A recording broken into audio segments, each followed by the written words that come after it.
Today I will be sharing with you my favorite poem, titled A Letter to the Playground Bully by Andrea Gibson, aged 8.5. After having taken a recent interest in slam poetry, I discovered Andrea Gibson, and what made her poems truly exceptional is how she addresses problems that we have in our society, such as with violence, bullying, and discrimination. But she uses such simple and beautiful words that they are words which we should all learn from. Enjoy. Maybe there are cartwheels in your mouth.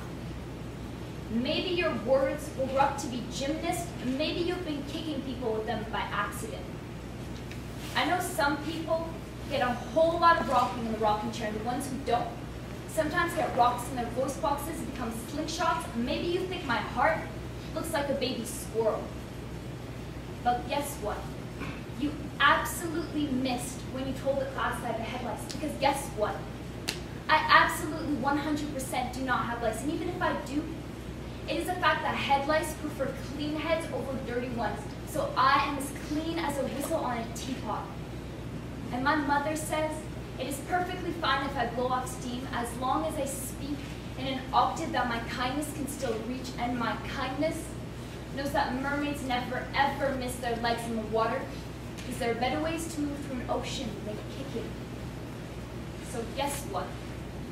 If I ever have my own team, I'm picking everyone first, even the worst kid and the kid with a stutter like a skipping record, because I know that all of us are scratched. Even if you cannot hear it when we speak, because my mother says some people have heartbeats that are knocking on doors that will never ever open, and my heart is like a broken freezer chest. That's why I can't keep anything frozen.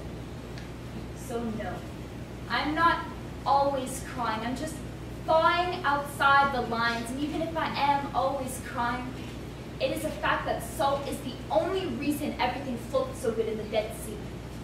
And just because no one ever passes notes to me, doesn't mean that I'm not super duper. In fact, my super duper might be a Bowie or a paper boat the next time your nose gets stuck up the river, because it is a fact that our hearts stop for a millisecond every time we sneeze, and some people's houses have too much dust.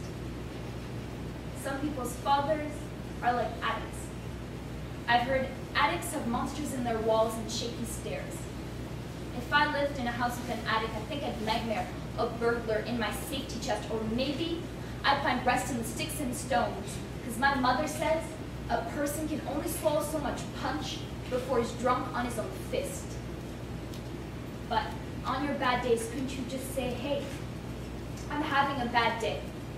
Instead of telling me that I'm stupid or poor or that I dress like a boy, because maybe I am a boy and a girl. Maybe my name is Andrea Andrews, so what? It is a fact that bumblebees have hair on their eyeballs, and people too should comb through everything they see. So maybe someday you could sit beside me on the bus and I could say, hey, guess what? It is a fact that manatees have vocal cords even though they don't have ears, just like Beethoven made music even when he couldn't hear.